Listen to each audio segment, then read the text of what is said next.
कामेश्वराय इच्छितं वरं देहि ॐ। ॐ क्लीं नमो कामेश्वराय इच्छितं वरं देहि ॐ। ॐ क्लीं नमो कामेश्वराय इच्छितं वरं देहि ॐ। ॐ क्लीं नमो कामेश्वराय इच्छितं वरं देहि ॐ। ॐ क्लीं नमो कामेश्वराय इच्छितं वरं देहि ॐ। ॐ क्लीं नमो कामेश्वराय इच्छितं वरं देहि ॐ। ॐ क्लीं नमो कामेश्वराय इच्छितं वरं देहि ॐ। ॐ क्लीं नमो कामेश्वराय इच्छितं वरं देहि ॐ। ॐ क्लीं नमो कामेश्वराय इच्छितं वरं देहि ॐ। ॐ क्लीं नमो कामेश्वराय इच्छितं वरं देहि ॐ। ॐ क्लीं नमो कामेश्वराय इच्छितं वरं देहि ॐ। ॐ क्लीं नमो कामेश्वराय इच्छितं वरं देहि ॐ। ॐ क्लीं नमो कामेश्वराय इच्छितं वरं देहि ॐ। ॐ क्लीं नमो कामेश्वराय इच्छितं वरं देहि ॐ। ॐ क्लीं नमो कामेश्वराय इच्छितं वरं देहि ॐ। ॐ क्लीं नमो कामेश्वराय इच्छितं वरं देहि ॐ। ॐ क्लीं नमो कामेश्वराय इच्छितं वरं देहि ॐ।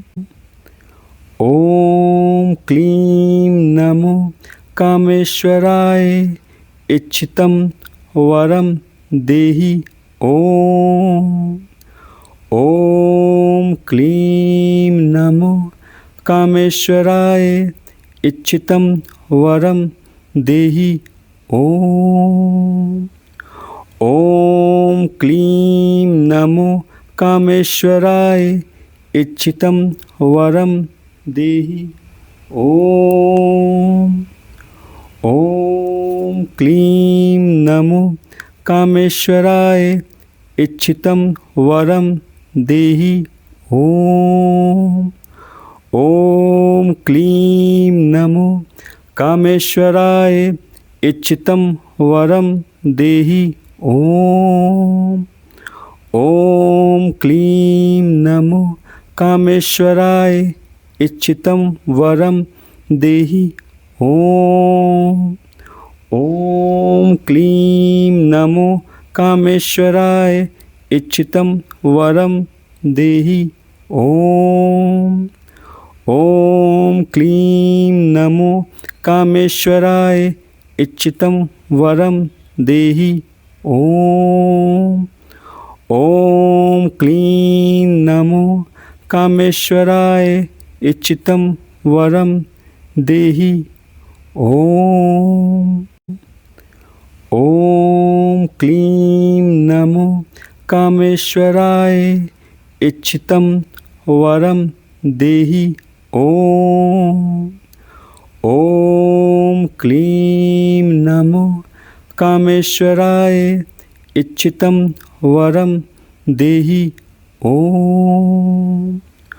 ॐ क्लीं नमो कामेश्वराय इच्छितं वरं देहि।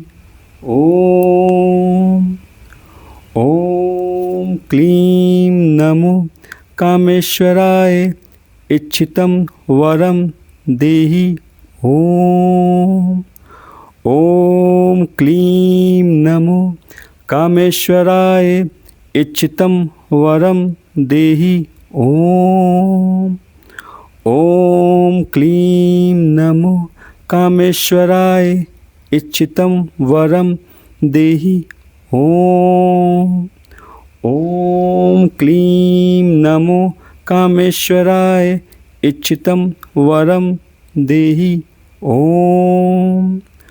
ॐ क्लीं नमो कामेश्वराय इच्छितं वरं देहि। ॐ क्लीं नमो कामेश्वराय इच्छितं वरं देहि। ॐ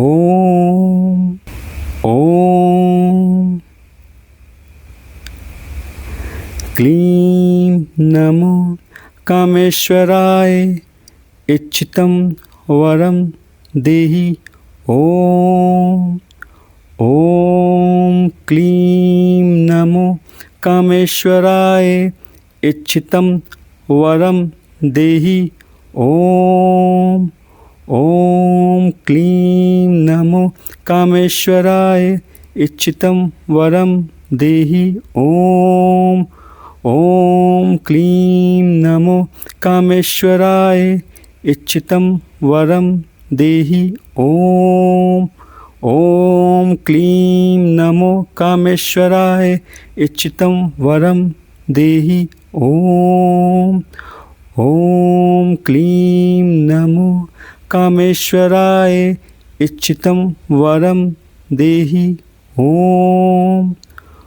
ॐ क्लीं नमो कामेश्वराय इच्छितं वरं देहि। ॐ क्लीं नमो कामेश्वराय इच्छितं वरं देहि। ये मंत्र भगवान शिव का एक स्वरूप है, भगवान कामेश्वर, जो कामनाओं की पूर्ति करते हैं।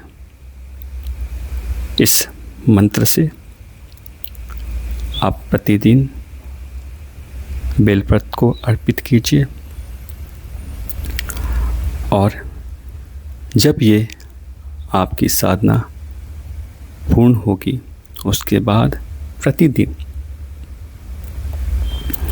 निरंतर आप मानस रूप से इस जप को उठते बैठते कोई भी क्रिया कर रही हैं, आप इस मंत्र को जपते रहिए पूरी आस्था विश्वास के साथ। भगवान कामेश्वर, भगवान उमापति आपकी मनोकामना जो आप विशेष रूप से जिससे आप शादी करना चाहती हैं,